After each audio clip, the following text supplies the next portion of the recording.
Buenos días. Mi nombre es Iñaki Mulián, yo soy profesor de la Escuela de Creación Audiovisual de la Universidad Austral.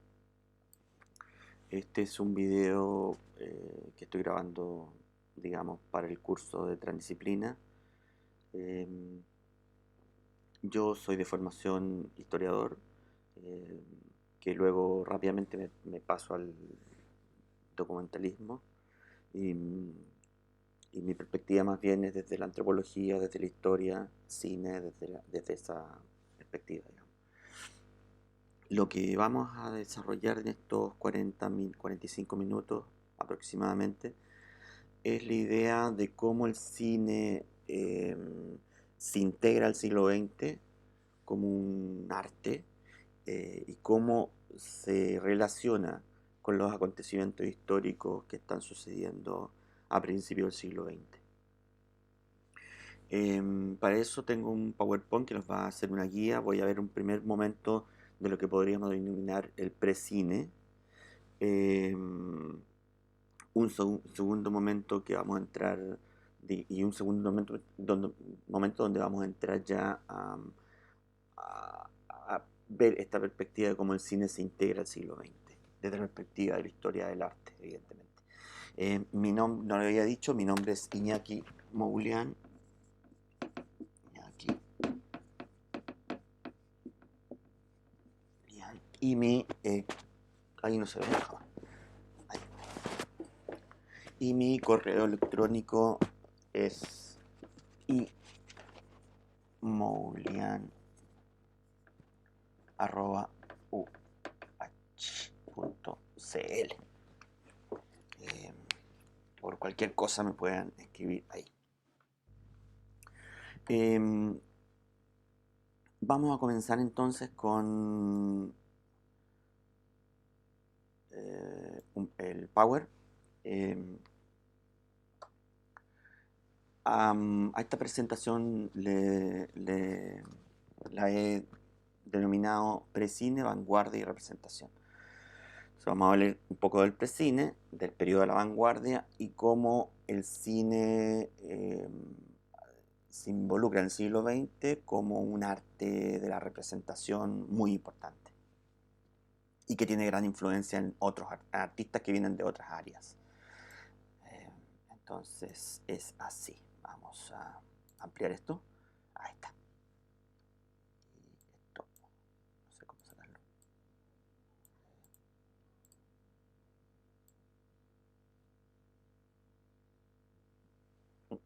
No me veo, no puedo sacar eso. Ahí está. Bien, vamos a ir entonces rápidamente a esta primera parte, que es como el periodo como antecedentes. Eh,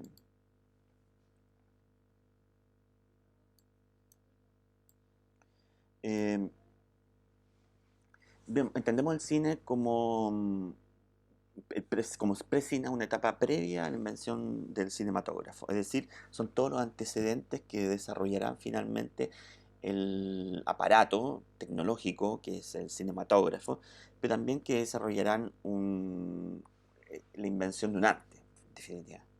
Em, los antecedentes anteriores, desde la perspectiva de la historia del arte, es la pintura y la escultura y también un interés que trataba de resolver la pintura y la escultura, que es un interés del ser humano de acercarse a la realidad y de capturarla de la mejor forma, de transformarse de alguna forma en contempladores, en capturadores de una realidad y generar una representación de ella lo más fiel posible. Ese espíritu de la mímesis, este ideal de la mímesis, un ideal que viene entonces de la pintura y la escultura.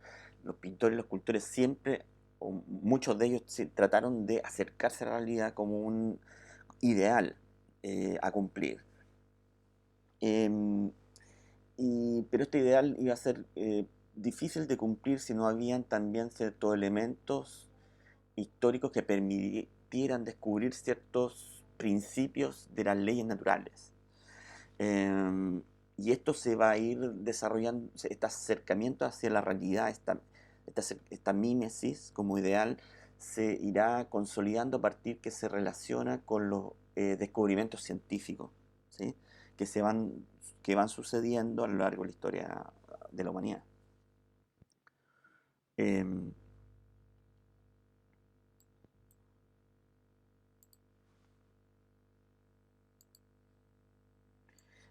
y estos descubrimientos científicos, estos acercamientos desde la razón hacia la realidad, que va a ayudar al arte y a su desarrollo, tiene que ver con un proceso que es el proceso de la modernidad.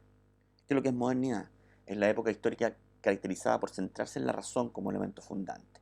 Tiene su origen en Europa a partir del Renacimiento y se consolida a través de tratados filosóficos que afectan el entendimiento de la cosmovisión de la élite dominante.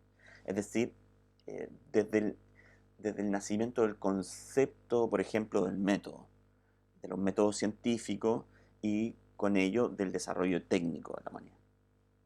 Esta idea de la razón al servicio de la humanidad, del control de la naturaleza, que va de la mano también con procesos históricos, como la industrialización y el capitalismo. Em,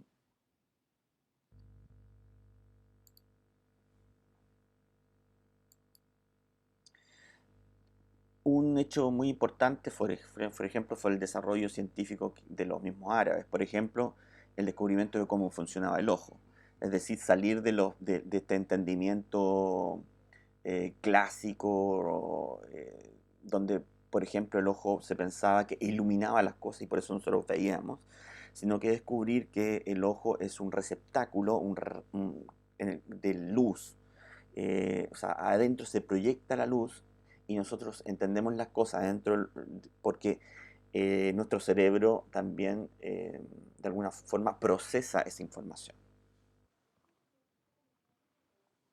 Bueno, el entendimiento del ojo fue vital, por ejemplo, para poder desarrollar la pintura durante el siglo XV, XVI, XVII. Muchos de los pintores lo que hacían era ocupar la famosa cámara negra, que nace evidentemente de entender cómo funciona el ojo como instrumento, y eso permitió poder, que era esta caja oscura por la cual ingresaba un haz de luz y se proyectaba la imagen del exterior. Así ellos pueden de alguna forma copiar esta realidad en los paños, esta realidad externa, producto de este elemento técnico, y poder capturar o dibujar la realidad en forma más certera. Eh, Otro elemento importante dentro como elemento eh, antecedente para el cine, evidentemente es la fotografía. Y la fotografía se basa en todos estos análisis anteriores, en el análisis del ojo, en la idea de este descubrimiento técnico de la caja negra. Y la caja negra básicamente es lo que posteriormente será la cámara fotográfica o la cámara de cine, es decir, una caja donde se captura la realidad externa. Esta es la primera fotografía del año 1824 de Nipse. Y hay elementos que no permiten todavía el desarrollo del cine, porque el cine son 24 imágenes por segundo. Aquí hay una fotografía, que fue la primera fotografía en la historia del arte de 1824, y para capturar esta fotografía se demoraron un día completo, producto de los que los elementos químicos no permitían un registro más rápido de la realidad. Entonces, porque acuérdense que la fotografía es una captura química. Los fotones golpean en ciertas estructuras químicas y esas estructuras químicas se modifican de tal forma que queda capturada esta imagen. El cine son 24 imágenes por segundo. Entonces, para llegar a 24 imágenes por segundo, esa captura tuvo que existir una evolución del conocimiento sobre la química, por ejemplo, y también un desarrollo del conocimiento de la mecánica, de la técnica. Y eso se da durante todo el siglo XIX. Por ejemplo, fueron muy importantes los juegos tecnológicos que empezaron a circular durante el siglo XIX, el zootropo, el zoopraxiscopio, que son juegos ópticos que lo que hacen es evidenciar que a partir de de la generación de dibujos en secuencias y con movimiento, se puede luego se puede retratar la movilidad como si fuera un continuo y que tiene que ver también con el descubrimiento de ciertas cuestiones fisiológicas, por ejemplo, de la famosa persistencia retiniana, es decir, que el ojo, las imágenes en el ojo persisten una milésima de segundo, de tal forma que la imagen posterior se funde con la anterior. Esta es la famosa persistencia retiniana, perdón. Es decir, que a donde hay 24 imágenes, nosotros si lo hacemos correr, por ejemplo, en un aparato, podemos ver movilidad donde hay en realidad fracción. Y esa es la dualidad del cine. Pensamos que hay movilidad, pero en realidad hay fracción y es producto de, o sea, hay 24 imágenes por segundo, ¿no? Que si tú las haces correr rápido, parece que hubiera una unidad y un movimiento, pero en realidad son fracciones. Esta es la magia de la óptica también, ¿no? Que funciona y opera. Por ejemplo, un gran salto fue cuando se pudo registrar 16 imágenes por segundo. Y eso fue a mediados de 1800. ¿Y quiénes fueron? Fueron científicos los que lo hicieron eso, ¿no? Muybridge en Estados Unidos fue uno de los primeros que pudo capturar la imagen del movimiento de un caballo, por ejemplo. Entonces el cine va de la mano también de la ciencia y eso tenemos que tenerlo muy claro. El cine va de la mano de la ciencia y de los descubrimientos técnicos, porque en realidad Muybridge era un científico, lo que buscaba es entender el movimiento humano, cómo se movían los músculos, la musculatura. Entonces, él hace un estudio profundo del movimiento humano, de distintas perspectivas, y la fotografía entonces era un instrumento para lograr entender cómo funciona el cuerpo humano. Este desarrollo culmina con dos grandes personajes. Por un lado, Thomas Alva Edison, en Estados Unidos, que consolida lo que es un aparato propiamente, un aparato cinematográfico, que él lo llamó en realidad de distintas formas. Él lo llamó kinetoscopio, que era un aparato donde tú podías mirar películas cortas en formato privado. Si tú ves entonces un hombre mirando una película, un rollo de película, donde se producía la magia del movimiento, la magia del tiempo, porque tiene duración. O sea, la obra tiene duración. En general son lo que dura un rollo, es decir, 30 segundos aproximadamente. Estas obras, que son en plano continuo, no hay corte, no hay montaje, es decir, un rec y un fin del rollo, y eso en sí son las primeras películas que vemos, digamos. Una concepción totalmente distinta, pero también o sea, que es en realidad la idea que finalmente se consolidó en la historia del cine, en la historia de los Lumière.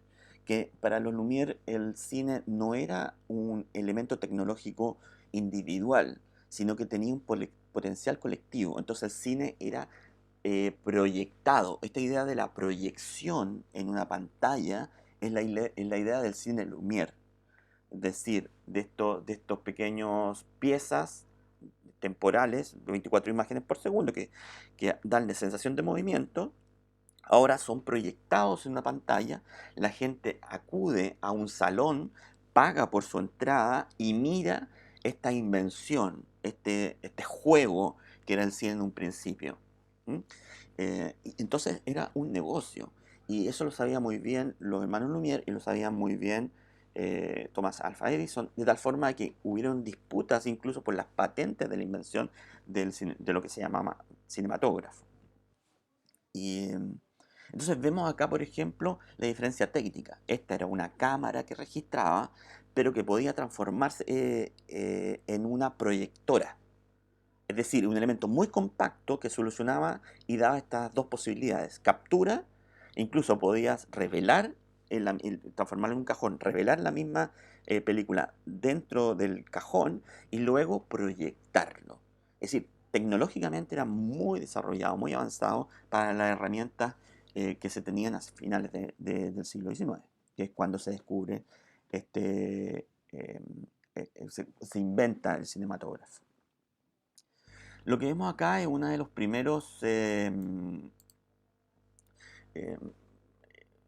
formas uno de los primeros afiches de las películas de los hermanos Lumière, donde promocionan una de las películas de la gente mirando la pantalla, sentada en una especie de teatro, donde se proyectaban entonces las imágenes de estas películas, que eran películas muy cortas entonces, sin ningún tipo de montaje, sino que eran hechos en un solo, en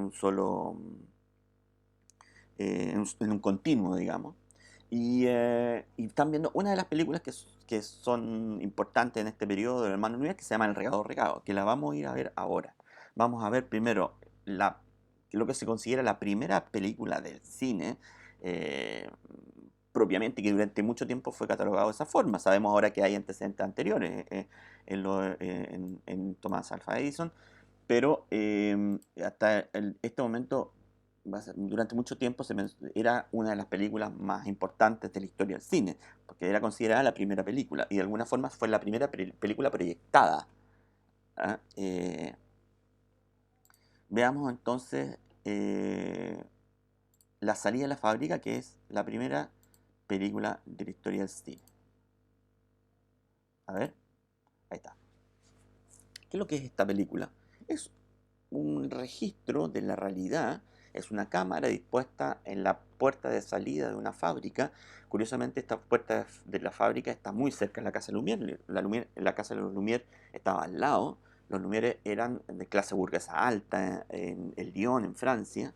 Eh, Eran científicos, de alguna forma técnicos, desarrollaron esta invención. Y lo que hicieron fue entonces la parte más cercana, poner la cámara y ver cómo funcionaba. Y lo que vemos acá entonces son tres disparos, tres rollos filmados de la salida de la fábrica. Evidentemente se nota ahí que hay cierta articulación de la gente al momento que sale. Nadie sale frontal, por ejemplo, fíjense, hay desplazamientos laterales siempre. Me imagino que hubo cierta dirección de lo que se podía hacer. Hay algunos personajes que incluso miran la cámara y se cruzan, esa bicicleta, por ejemplo, este caballo que sale al final. Está todo de alguna forma planificado. Lo importante era retratarlo. Y de tal forma que lo hizo tres veces. Em, Esta es la tercera toma que hizo sobre la salida de la fábrica. Eh, Hay un perro, ahora la persona sale hacia el otro lado, la persona que tenía la bicicleta. Bueno, esta es una película trascendental de la historia del cine. De alguna forma es la primera película del cine y fue filmada hacia 1895 por los hermanos Lumière. La salida de la fábrica. Esto fue filmado en Lyon. Por eso que también se entiende que los hermanos Lumière no solo inventaron el cine, sino que de alguna forma son los primeros que registran la realidad y por ende son los padres de lo que se considera el cine documental. Es decir, que es este cine que filma la realidad, que no ocupa actores, sino que prefiere retratar las cosas a partir de los elementos disponibles en el mundo, digamos, real. En el mundo real y de ocupar estas herramientas para poder desarrollar obras. Eso es lo que hicieron Lumière. Prontamente va a aparecer un personaje también muy importante en la historia del cine, el padre del cine ficción, que se llama Georges Méliès, que tiene una de las obras más importantes que se llama eh, El viaje a la luna, que es de 1902. Entonces ya nos acercamos, estos son los primeros grandes pasos de la consolidación del cine como arte. Y vamos a ver entonces un fragmento, una película muy conocida. Perdón, me faltaba, por aquí yo tenía El Regado Regado, que era la que ustedes vieron recientemente en el afiche. Vamos a ponerla igual, un ratito, para que ustedes puedan ver.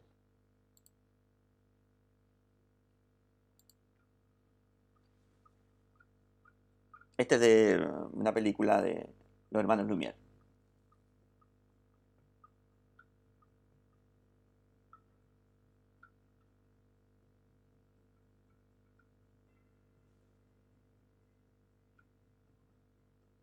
Bueno, es eso, es un gag, digamos, una historia cómica, pero interesante porque en realidad esto podría ser denominada la primera historia de ficción, ¿no? Aunque sabemos que los hermanos Lumière no hicieron mucho de estos gags ficcionados, sino que más se dedicaron a capturar la realidad.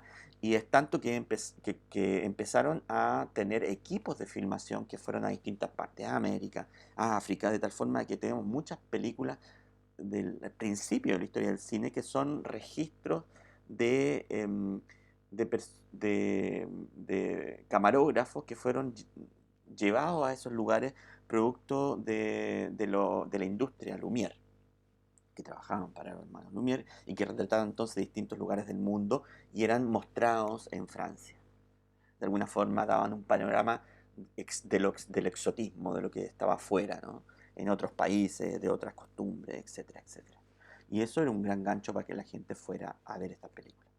Méliès, como decía yo, nace por otro lado, digamos. Él descubre rápidamente que podía ser interesante el cine porque su origen el origen de Georges Méliès venía del teatro. Entonces lo que hace finalmente es ver en el dispositivo mecánico un instrumento importante para retratar una obra de teatro de alguna forma. Es una historia inventada, donde hay actores, donde hay puestas en escena, donde hay guiones que van contando una historia y que esta historia finalmente es retratada. Tanto es así que las películas de Georges Méliès, que son las primeras películas, se entienden como las primeras películas de ficción de la historia del cine, tienen una disposición como si nosotros estuviéramos viendo una obra de teatro al medio de la sala, en planos generales. No hay montaje, hay un muy pequeño montaje, es decir, que donde se termina el rollo se pegaba el siguiente rollo. Ese es todo el montaje que hay, digamos, pero son películas donde hay un gran desarrollo dramático porque, bueno, él venía del teatro y sabía que para contar una historia debía haber un desarrollo. Eso se ve en las películas de Méliès. Veamos una de las películas más importantes de historia del cine también, junto con la salida de fábrica, que se llama El viaje a la luna, de Georges Méliès, de 1902. Acá está.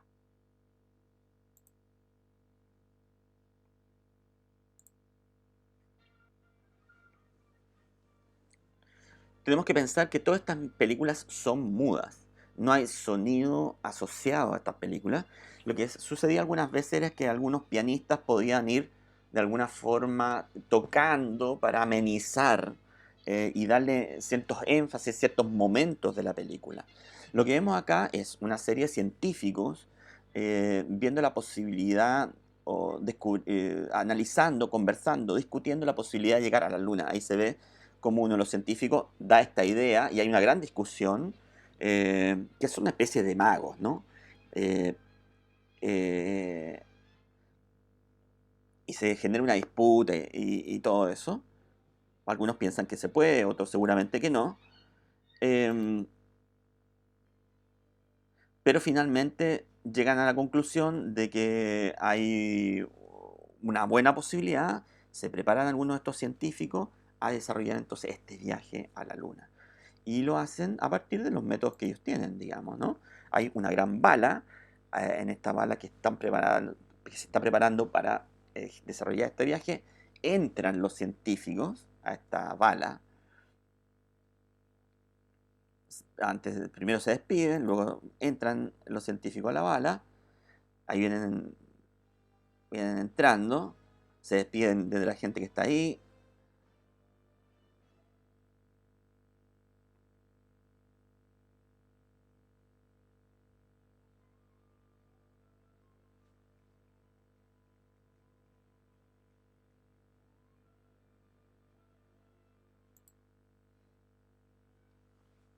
Ingresa la bala a un cañón, se disponen a disparar el cañón, y está la bandera francesa, evidentemente.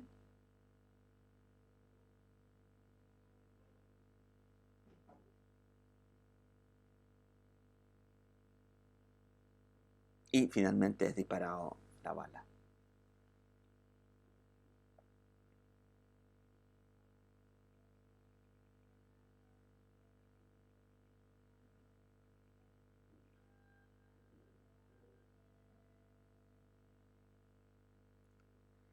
Esta imagen es una imagen icónica del cine, cuando este disparo le llega a la luna, ¿no? Y finalmente llegan a este espacio.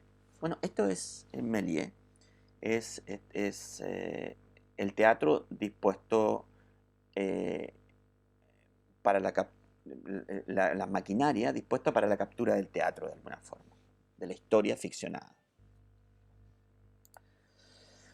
Em,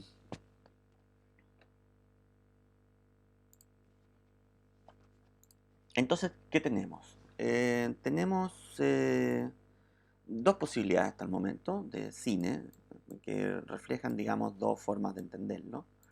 Que eso estaba anterior, ¿no? Que es este cine social masivo y proyectado, que es la forma Lumière, y por otro lado este cine personal, íntimo, individual, que iba más de la corriente de, de Thomas Alva Edison, que finalmente no prosperó. Eh, y las películas tenían que ver con eso también. Si era personal, habían películas que entraban a otros espacios, los espacios más íntimos, por ejemplo, hombres desnudos, mujeres desnudas, cosas que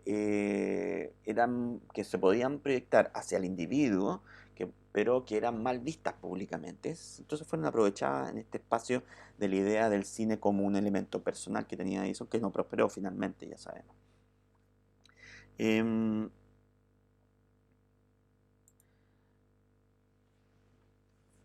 Tenemos entonces un género documental basado, que el padre de los hermanos Lumière, pero que después tuvo un desarrollo durante el siglo XX, los principios, las primeras décadas. George Gerson, Robert Flaherty, Signa Berto, Jody Evans, Jean Vigo, Walter Ruttmann, son toda una línea de artistas que a principios del siglo XX empiezan a desarrollar el cine documental como un elemento como un arte, ¿no? Y por otro lado, a partir de esta idea de incluir actores, puestas en escena, que más de la mano de Georges Méliès, nace otra línea de desarrollo del cine como creador de realidad, que va por otro camino, de alguna forma, algunas veces se van mezclando también, y que tiene directores que son muy importantes: Porter, Griffith,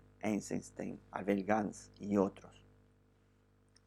Em, Dentro de ellos, George Griffith es seguramente, o sea, se considera el padre del lenguaje cinematográfico, em, y tiene una de las películas más importantes de John Griffith. Son grandes películas, él es norteamericano. De alguna forma, él inaugura las grandes producciones, y también inaugura o consolida lo que es el montaje cinematográfico y también el juego de distintas escalas de plano.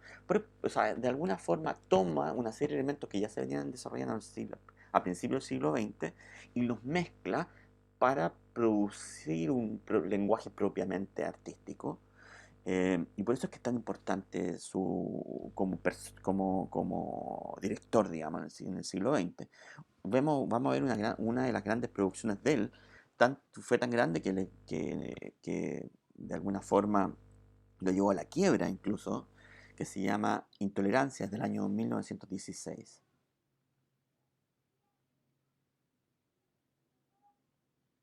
Se caracteriza son cuatro etapas, una historia que se divide en cuatro etapas, en distintos momentos de la historia de la humanidad, donde hay momentos de intolerancia que los llevan al caos, donde el hombre producto de la misma intolerancia se, lo lleva al precipicio, digamos.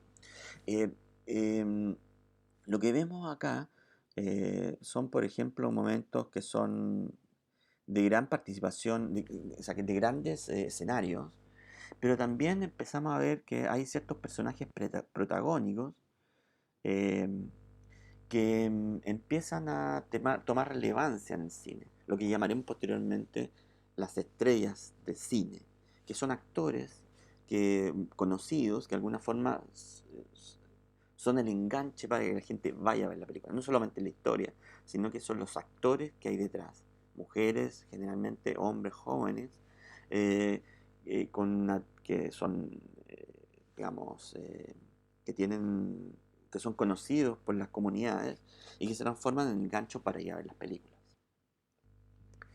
Em, entonces, Intolerancia. Tienen muchas otras películas, Joe Griffith. Em, y bueno, eh, él es conocido entonces por ser uno de los eh, directores que condensa lo que se llama el, el- el lenguaje cinematográfico, ocupando distintas escalas de plano eh, y estructurando esas escalas de planos para contar historias. Primeros planos, planos generales, planos medios como el que estamos viendo ahí, etcétera. Bien, lo que entonces habíamos visto que existía esta corriente de cine documental, esta idea de este desarrollo del cine ficción que se da durante las primeras 2 décadas de la historia del siglo XX. Y rápidamente en el periodo de entreguerras empiezan a aparecer otros personajes muy importantes en la historia del cine que de alguna forma van a entrar a mover esta construcción que se estaba gestando, este lenguaje que se estaba proponiendo, eh, que estaba proponiendo eh, John Griffith y que fue tomado de alguna forma también por los rusos y con autores como Bertov, Eisenstein, por ejemplo, em, en que tiene que ver o va de la mano con artistas que vienen de otras líneas, escultores o pintores como Fernand Léger, Marcel Duchamp, Hans Richter, mismo Walter Ruttmann, Salvador Dalí, que de alguna forma se van a acercar a este nuevo dispositivo artístico que es nuevo para ellos y que lo van a de alguna forma a probar como en sus posibilidades, ¿no? Em, em, eh, Tiene que ver con el nacimiento entonces de las vanguardias, que son un periodo, eh, se entiende como un periodo de desarrollo artístico que va entre el año 1918 y 1939 que de alguna forma critica la racionalidad y basándose en la idea del subconsciente desarrollada por Sigmund Freud, que critica también el sistema capitalista y los sistemas políticos sociales que están imperando, las dictaduras que se están imponiendo en gran parte de Europa y que tienen distintos movimientos, los dadaístas por un lado, el expresionismo por otro, el futurismo por otro, el surrealismo por otro, eh, que son expresiones que, de, de artistas que van en búsqueda de nuevos formatos, nuevas lógicas artísticas que se desvinculan o se despegan absolutamente de las tradiciones pictóricas, escultóricas clásicas y que tratan entonces, en vez de acercarse a esta mímesis de la realidad, de fraccionar la racionalidad impuesta en el arte. Entonces buscan las sensaciones, las emociones más irracionales estos lados oscuros del ser humano y los potencian como forma de expresión artística. Esto tendrá su correlato, evidentemente, en, eh, en, eh, en obras artísticas que quiero mostrarle, por ejemplo. eh, el perro andaluz, que es una de las películas que dan origen, que se entienden como el origen del cine surrealista. De hecho, una película realizada por Buñuel y Dalí, que se entendía como la primera película surrealista. Estamos en un periodo de cine mudo, entonces no tenemos música.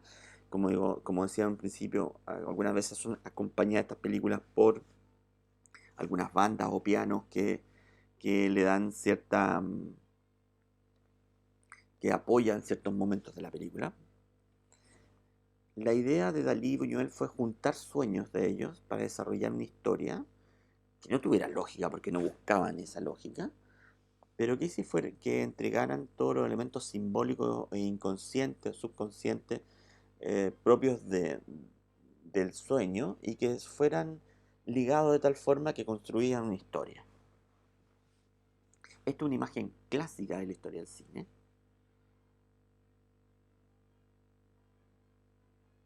icónica,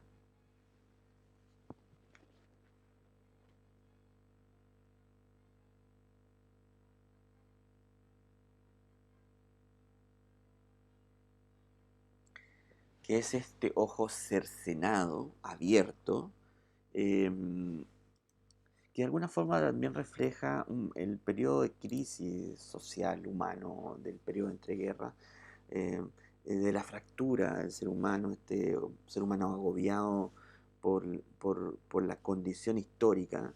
eh, eh, y bueno, eso se representa también en la película en distintos momentos, ¿no?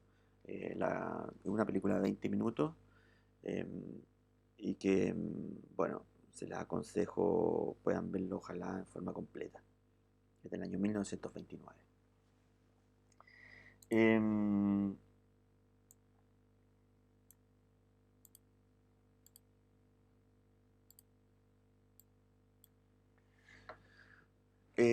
como tenemos esta película surrealista, también tenemos otra película que de alguna forma está más cercano al dadaísmo, ¿no?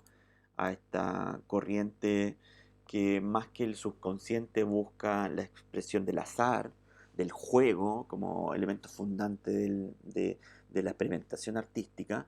Y tenemos, por ejemplo, el ballet mecánico, que es una obra realizada por un pintor eh, francés, Fernand Léger. Ahí está la presentación de la película. Es una película entonces donde vemos el azar como elemento central, los volúmenes que se aproximan al objetivo de la cámara, eh, los juegos ópticos también son centrales en esta película. Eh,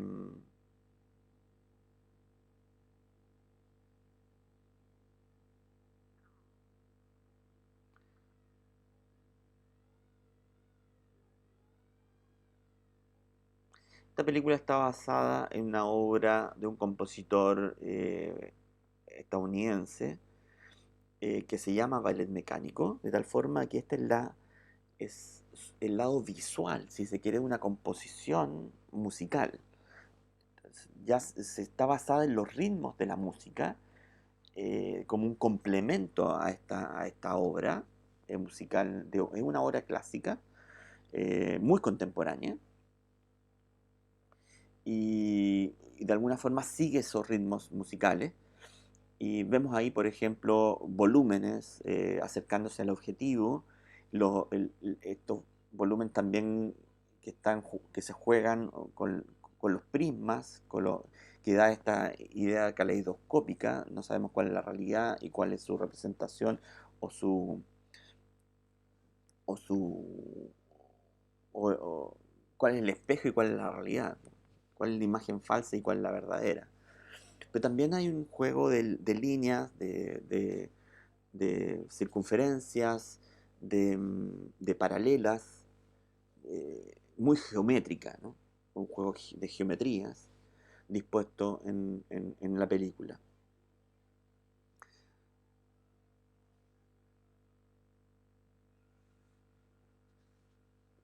Entonces, ¿qué hacen estas películas? De alguna forma fracturan la idea de narración, que viene del teatro, que viene de Méliès, que se desarrolla en el lenguaje fílmico y que termina en esta construcción compleja de montaje, de escalas de planos que cuentan historias, ¿no? Que es la expresión máxima, es Griffith en esta época. No, esto no tiene nada que ver con eso, sino que son búsquedas formales, artísticas, eh, y experimentaciones que se desarrollan en este periodo por muchos de los cineastas y que tienen a uno de los padres en Buñuel, desde el cine, pero que tienen a artistas como Fernand Léger, como Dalí también, que se van metiendo en este nuevo arte y que lo ocupan como forma expresiva y tratan también de descubrir sus posibilidades, ¿no?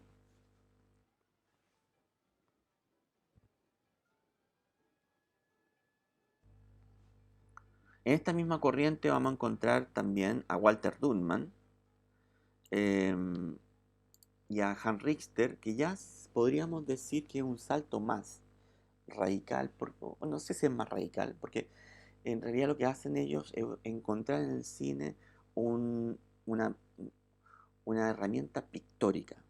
Entonces, pero esta herramienta pictórica permite mostrar el movimiento, que de alguna forma en la pintura se expresa como una idea, no se puede expresar el movimiento, porque las pinturas son fijas, igual tampoco la fotografía, no se puede expresar el movimiento, pero porque son estructuras fijas. Se puede dar la sensación de que hay movilidad, pero no se puede mostrar el movimiento. En el cine sí se puede mostrar el movimiento. Y se puede mostrar el tiempo, es decir, la duración. Y esto entonces lo aprovecha Walter Ruttmann y también Hans Richter para de alguna forma hacer pinturas con duración y con movimiento.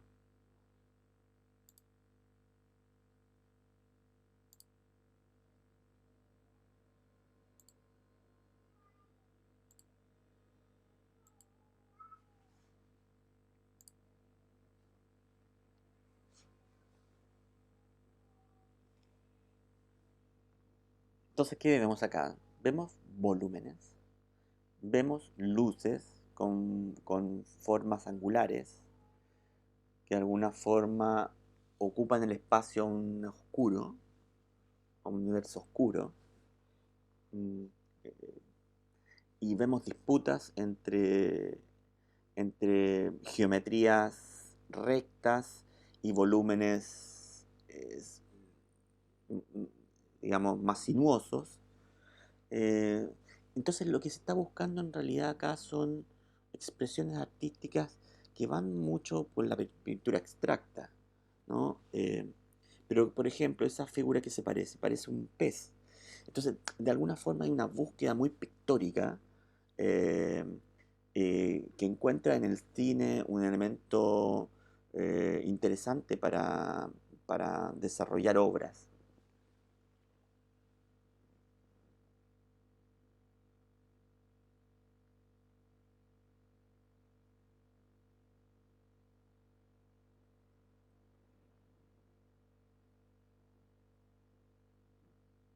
Bueno, esto forma parte de las corrientes de las vanguardias de este primer, de este nuevo momento del cine, que es un cine más experimental, más ligado a la pintura, a la expresión artística más radical, a la búsqueda de nuevos formatos y de nuevas formas de entender el arte.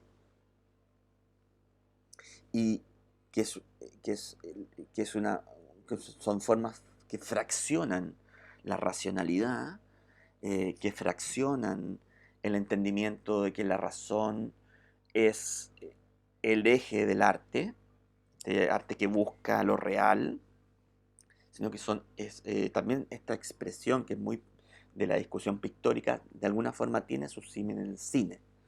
Un cine que no es narrativo, sino que un cine que va en la búsqueda de una expresión artística no lineal, o sea, lineal, pero sin una historia lineal, sin una historia, que ya no hay historia, por ejemplo, sino que hay sensaciones, hay eh, sucesos que de alguna forma generan sensaciones en el espectador.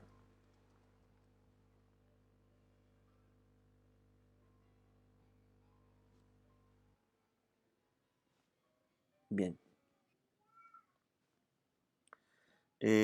Para ir finalizando entonces, podríamos decir que existen, digamos, tres momentos importantes, ¿no? Que el cine tiene un periodo anterior en el cual hay ciertos conceptos que se van desarrollando que permiten el nacimiento del cine. El cine nace como un instrumento mecánico súper desarrollado. Es producto de la técnica, es producto de la ración, es producto de los métodos, es producto de la lógica racional moderna. Fue entendido como entonces como un chiche moderno, una tecnología de punta. eh, y en principio fue un aparato tecnológico que generaba eh, la visualidad de la realidad, pero luego se entendió que este no era solamente eso, que podía uno desarrollar historia, y ahí están los Méliès, y luego se desarrolló lo que se llama el lenguaje cinematográfico durante los primeros, la primera década del siglo XX, y, y finalmente bueno, se genera estas líneas de ficción, del lado ficción, del lado documental, que cada una se desarrolla y tiene sus propios autores, y finalmente hay un ingreso de los artistas que más bien que vienen del lado de la pintura o de la escultura y que ven en el cine un espacio de desarrollo de posibilidades y generan entonces rápidamente esta experimentación abierta del cine y que está muy vinculado con los movimientos que son propiamente pictóricos, expresionismo, impresionismo, dadaísmo, surrealismo, eh, eh, futurismo, que vienen de alguna forma a nutrir el cine y a encontrar en el cine un elemento de exploración. Y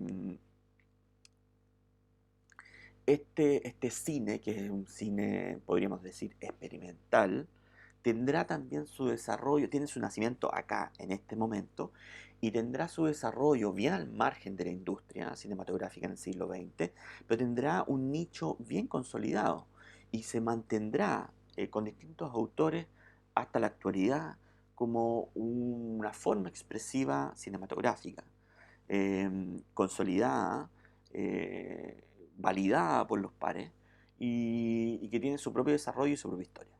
Pero eso sería una clase especial de eso, que ahora por el tiempo no podemos dar.